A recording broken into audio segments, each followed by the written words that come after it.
Bem-vindos ao Global SAR Hub, Mission Ready, o podcast para profissionais e mentes apaixonadas da busca e salvamento, SAR, marítima e aérea, e mais além. A cada 2 semanas, trazemos para você as ferramentas, perspectivas e histórias reais que moldam o futuro do SAR. Desde alertas satelitais até a coordenação no local, desde tecnologias emergentes até a experiência humana, esclarecemos temas complexos e tornamos acessível o conhecimento que salva vidas. Vamos mergulhar no episódio de hoje.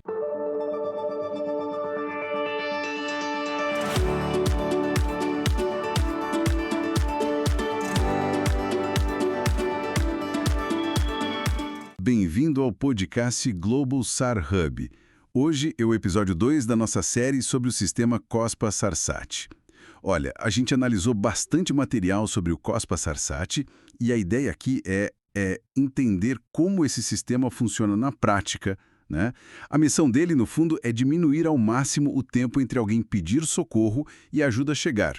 Isso, claro, dando a localização mais precisa e rápida possível para as equipes de busca e salvamento, o SAR, né? Search and Rescue. E um ponto super importante é de graça para o usuário final, para quem precisa. Mas assim, como é que essa máquina toda funciona? Para entender isso, a gente precisa olhar para a arquitetura do sistema. O COSPA-SARSAT ele é dividido basicamente em 3 partes que conversam entre si, sabe? Tem o segmento espacial, que são os satélites lá em cima, o segmento terrestre, com as estações que recebem os sinais e os centros que processam tudo, e o segmento utilizador, que são as próprias balizas de emergência. Certo. Começando pelo espaço, então, a gente tem diferentes constelações, LEOSAR, GEOSAR e a mais nova que é o MEOSAR. Eles funcionam como carteiros espaciais, né? Captam os sinais das balizas naquela frequência de 406 MHz e mandam de volta para a Terra.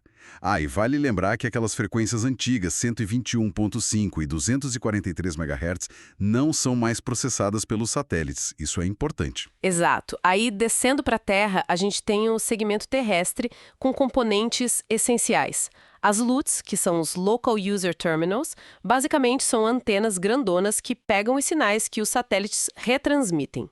Tem as LEO-LUTs, GEO-LUTs e as mais modernas, as MEO-LUTs.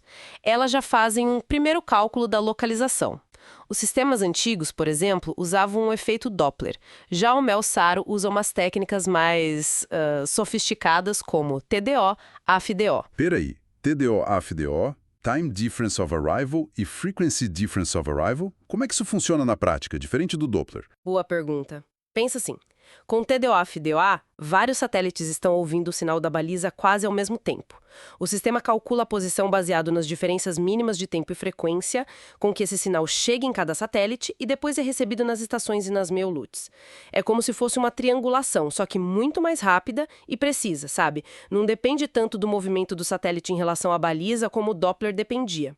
Depois que as LUTs processam, essa informação vai para os MCCs, os Mission Control Centers. Os MCCs. Esses são tipo o centro nervoso de tudo, né? Exatamente. Eles são o cérebro da operação. Recebem dados de várias LUT, validam os alertas para não disparar resgate para alarme falso, né? Junto às informações e, o mais crucial, eles direcionam o alerta para o Centro de Coordenação de Resgate correto. Esse centro é o RCC, Rescue Coordination Center, ou às vezes chamado de SPOC, SAR Point of Contact. É uma rede mundial muito bem coordenada, é fascinante como funciona. E aí chegamos no usuário, na ponta. Quem está com a baliza?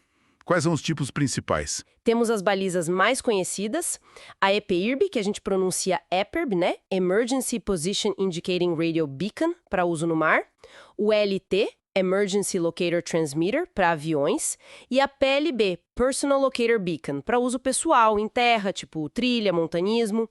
E tem também o SSAS, o Ship Security Alert System. Ele é mais para a segurança do navio, contra pirataria e tal, mas ele também pode usar a rede COSPA-SARSAT para mandar um alerta discreto. Entendi. E como isso tudo se conecta com quem realmente faz o resgate? Os RCCs que você mencionou. Pois é. Aqui tem um ponto-chave. Os RCCs, ou os POCs, eles não são parte técnica do COSPA-SARSAT. Eles são os usuários do sistema. Eles recebem o alerta prontinho do MCC. Aí sim, o trabalho deles começa. Verificar os detalhes, planejar a missão de resgate, decidir quais recursos usar, navio, helicóptero, equipe em terra. Eles que transformam aquele alerta eletrônico numa operação de salvamento real. Ok, ficou claro. Então, vamos seguir o caminho de um alerta. Imagina um cenário com o meu SAR. Talvez uma baliza que até tenha GPS, ou melhor, GNSS, né?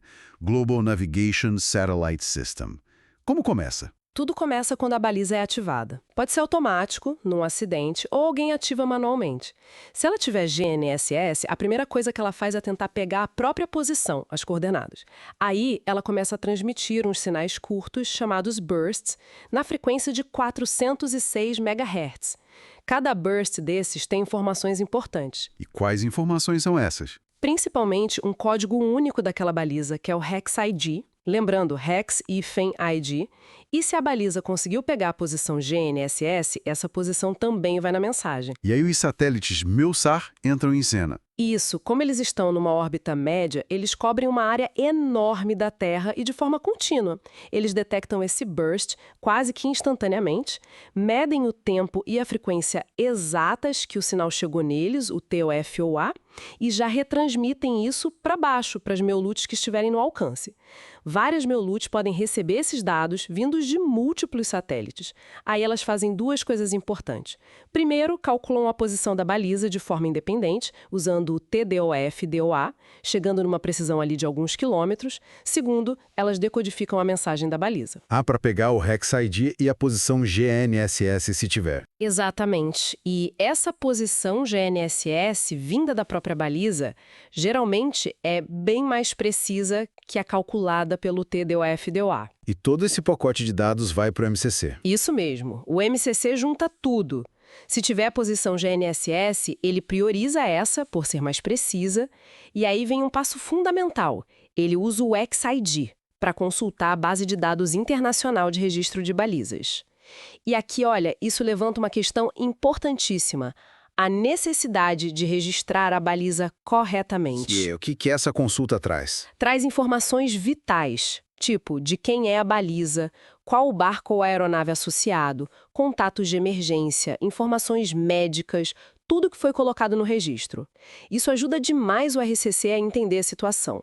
Com a localização e os dados do registro em mãos, o MCC sabe exatamente qual RCC ou SPOC é responsável por aquela área do planeta e envia o alerta já formatado para eles. E a velocidade disso tudo Nossa, é o ponto-chave do meu SAR, né? Sem dúvida. O objetivo do sistema MEUSAR é que o RCC receba um alerta já com a localização calculada, com precisão de uns 5 quilômetros, em 95% das vezes, em menos de 5 minutos depois que o primeiro burst da baliza foi recebido aqui na Terra, pelas MEULUTs. Menos de 5 minutos. E se a baliza mandou posição GNSS, essa informação chega ainda mais rápido para o RCC. Isso muda completamente o cenário para quem está esperando socorro, né? Muda tudo. Essa rapidez não é só um detalhe técnico, é tempo de vida que se ganha. Mostra como cada pecinha dessa engrenagem, desde a qualidade da baliza e o registro dela, passando pela performance dos satélites, das estações em terra, dos centros de controle e chegando na ponta, na eficiência do RCC, tudo tem que funcionar junto, em sincronia. É quase uma sinfonia tecnológica global trabalhando para salvar vidas. Então, resumindo, um pequeno sinal de rádio de uma baliza viaja pelo espaço, passa por centros de controle super complexos aqui na Terra, para no final mobilizar uma operação de resgate coordenada no mundo todo. É impressionante. É mesmo. E reforça como cada parte é interdependente. Não adianta ter o melhor satélite se a baliza não está registrada ou se o RCC não estiver preparado para agir. É um sistema completo. Bom, acho que deu para ter uma visão bem clara de como o COSPA SARSAT opera por dentro. No nosso próximo encontro, a gente vai mergulhar justamente no segmento utilizador. Vamos falar mais sobre as balizas em si e abordar um tópico que você já mencionou como crucial, o registro dessas balizas. Por que é tão importante e como fazer direito? Fique ligado aqui no podcast Global SAR Hub. Até a próxima. Ficamos por aqui com o episódio de hoje do Global SAR Hub Mission Ready. Este podcast é uma iniciativa independente do Global SAR Hub, criado por e para a comunidade de busca e salvamento. Se você gostou deste episódio, considere nos apoiar deixando uma classificação de 5 estrelas e um breve comentário na sua plataforma favorita, Apple Podcasts, Spotify ou onde quer que você esteja ouvindo. Você também pode nos seguir no LinkedIn em Global SAR Hub ou visitar nosso site globalsarhub.com. Obrigado pela audiência e até a próxima!